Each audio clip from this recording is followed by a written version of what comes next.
Hello, Svenja. Good morning. Good morning. I'm happy that we have another podcast. Today it's about hexagonal water. And before we start, I would like to introduce you. You are a veterinarian, do you say medical? Vet? Yes, a veterinary medical doctor or a Okay. veterinarian. Yes. But you have switched, you have specialized on human health, you have specialized on orthomolecular medicine, and you are a journalist who is writing medical information popped up in order to make it easy for people to understand, because medical language is always a little bit like a secret language if you haven't studied it. And so we are talking today about hexagonal water and structured water, which is basically the same. Can you tell us what exactly structured water means? Yes, of course. So this topic is very, very important. Just imagine like 2/3 of the volume of our body is water. And when you are looking at the molecules, it's like 99% of the molecules within our bodies are water molecules because they are so tiny. So this just shows how important it is to have healthy water within our body. And the term structured water means that the water molecules, so H₂O, they are like oriented in an hexagonal structure. You gave the example of like bees. Beehives. Yeah, beehives, exactly. So, and the water molecules are like they form this hexagonal structure. And this naturally occurs, for example, in spring water, but also within our bodies. So within our cells and on the cell membranes, the body naturally forms structured water. That is amazing, isn't it? That we basically have superstructured water in our bodies. The concept of structured water got popular by the researcher Gerald Pollack, who was a professor at the University of Seattle, and he wrote the book The Fourth Phase of Water. So what exactly is the fourth phase of water, and is it the same as structured water? Yeah, so that's a really, really good question. So because often I heard and read that people referred to structured water as the fourth phase of water, but it's not exactly the same thing. Mhm. So the fourth phase of water is a special type of structured water, which was discovered by Gerald Pollack and his research team. And the fourth phase of water is also called exclusion zone water or easy water. And the experiment, how they discovered it, it was like a container filled with water, and the water contained particles, and they normally spread even across the whole.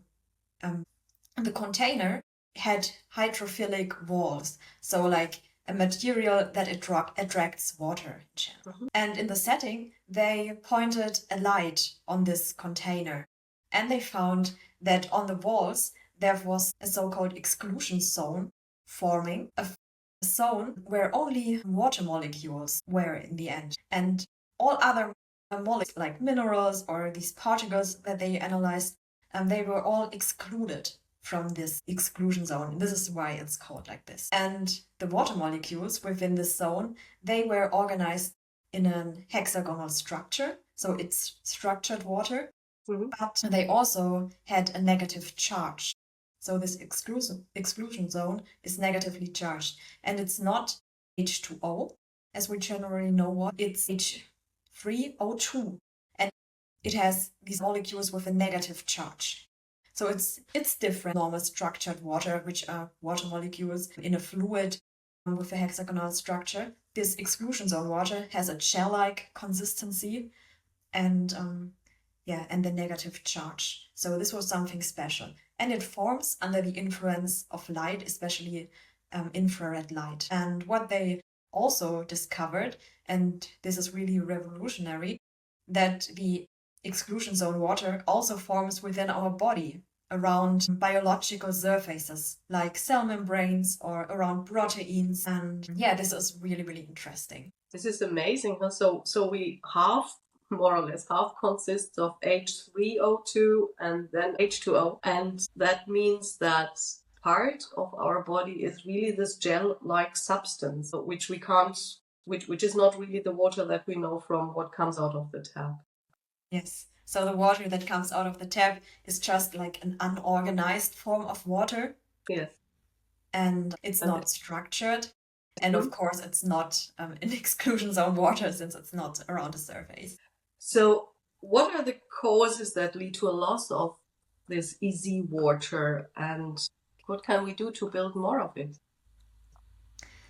Yeah, so this exclusion zone water, as I mentioned, the exclusion zone water forms around our cell membranes and also around proteins, for example, or other functional molecules within our cells. And yeah, this is very, very important for the functionality of every aspect of the cell. If you're looking at proteins, for example, many proteins in our cells are working as enzymes.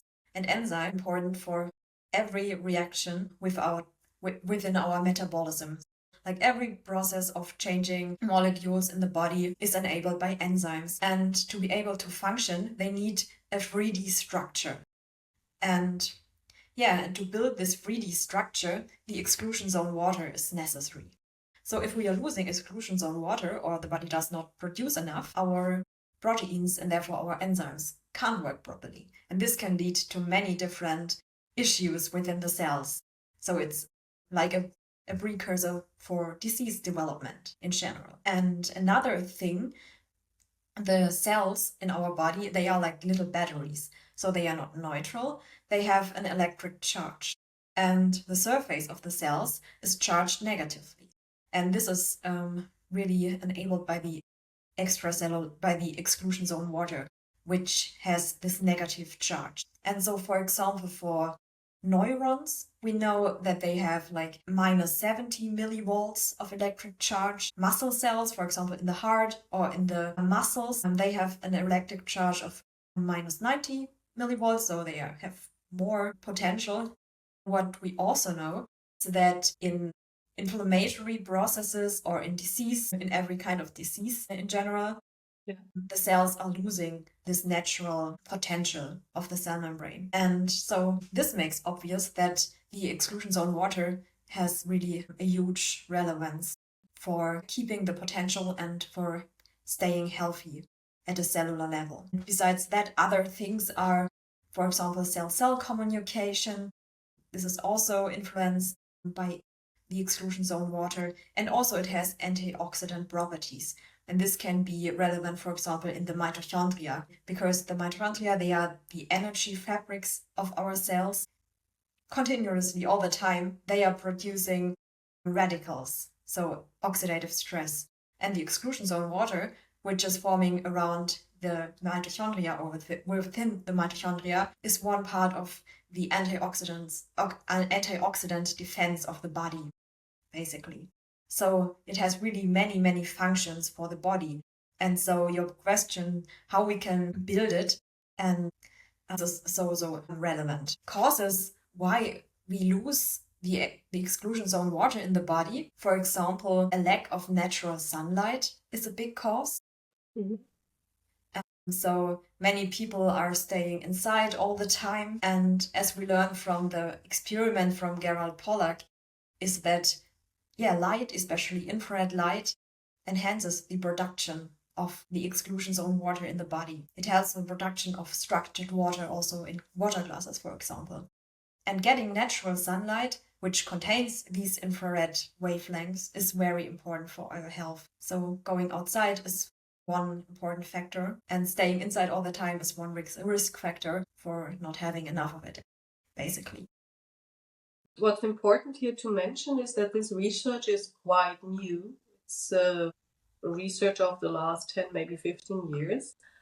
And it supports what people always said, you need movement, you need sunlight, you should walk bare feet if possible. How much this really impacts the health of our body, especially when we look at the water that most people are drinking today. It's polluted, it's not clean, it's not fresh, it's not structured. What would you say about the quality of the drinking water and how it can support this whole EZ zone water production? Yeah, so this is also really another big influence. Drinking high quality water also enhances the production of easy water within the body. So of course, as you said, that the water should be clean, without microorganisms, without like toxins, heavy metals, or all of the stuff, microplastics. So it should be clean. And also it's really an advantage to drink structured water because it can be absorbed better and also supports the production of this easy water in the body. Yeah, so there are different methods how we can produce the structured water in our drinking water. So one thing is, for example, if you're using a high quality reverse osmosis filter, we're using a model which already creates structured water because it has like metal pipes and the water flows through it in a special way, and it creates through the movement the structure. And you can really also see that it's structured, and when you're freezing it, it creates very beautiful ice crystals. In comparison, when you are freezing normal tap water, it looks a bit grayish, messy, not really beautiful. So it's a big difference. Another thing is, for example, putting a glass of water in the sunlight, adding crystals to the water. These are all options. The problem with them is that they don't create permanently structured water. So for example, when we are like filling water bottles or bigger containers with this water from our filter, it won't stay in a structured way forever. The same when you are having it in the sunlight and then you're having it on your desk, it can lose the structure again. And then there's a new product which we learned about some weeks ago. It's from an Austrian company, and they developed a gel which is permanently structured. You are adding like drops of this gel to your drinking water. I think 1 drop per liter, and I think one of these tiny bottles is enough for 450 liters of water, so it's really a lot. Yeah. Yeah, and it's permanently structured. And they developed this for over 10 years. So it's a really, really interesting product to use if you want to have like an easy way to have your water structured without doing anything else. I can absolutely confirm that. So our water that is already super pure and tastes great, when you put these drops into the water, it tastes differently. It has a smoother, sweeter taste to it. It also has antibacterial properties, like what I noticed when I'm drinking out of my stainless steel bottle. Of course, you add bacteria to the water and the bottles don't smell anymore. And it's fascinating to see that this highly structured water is containing the structure, although we have so many electromagnetic imprints through Wi-Fi, through all other kinds of G5 impact, that this is the first product that really managed to keep water structured. And this seems to be super beneficial for our health because it supports the body in its natural ability to create structured water. Am I right with that? Yeah. Also, what you were saying with the antimicrobial properties, that's also very interesting. I saw some research from them recently. I don't know exactly the experiment, but what they found was that in this permanently structured water, it was not possible for germs to grow. So in comparison to tap water or not structured water, I did an experiment and found 0 germ development in the permanently structured water. And this is really also from a medical perspective really interesting when you are thinking about, for example, dysbiosis, like pathological germs in the gut that are overgrowing, but also from the perspective of maybe infections within the body. This is really interesting, and yeah, I'm looking forward to seeing what studies will come out with this in the future. Yeah, absolutely. And I mean, I'm using their muscle gel for my knee, which is sometimes hurting, and I can really feel that it helps absolutely quickly to relieve symptoms because through the structured water, it goes much deeper into the cell membranes than if you just put something on your surface. So it's a fascinating new development. And this is what I love about all our talks here, that we always look at in what kind of natural ways can we support our body to get back into balance with all the stuff that we have outside that wasn't there a few decades ago. Yeah, right. That's so important. Yeah, and what you also mentioned with the electrosmog. And this is really also an important point. So we had like a lack of sunlight as one factor for losing the extracellular water, and another thing is the toxins in our environment. Mm. And this is not only toxins like heavy metals or microplastics or pesticides, but also the electrosmog like radiation that is causing stress on our cells. And this can be, for example, the Wi-Fi, having the phone next to your head, a really bad idea, or using wireless headphones, and of course also the cell phone towers that are everywhere. Yeah. And these are all causing stress on the body and also depleting us on exclusion water. And the important thing is you don't feel them, right? I mean, there are some sensitive people who do feel them, but many people just don't. But I, for example, realize which I try not to do, but when I start to have my phone at my ear, I really feel that it's not a headache, but it's a kind of tension that I can feel in my brain. And I know that I don't do it, so I hold it either in front of me or I use my earphones.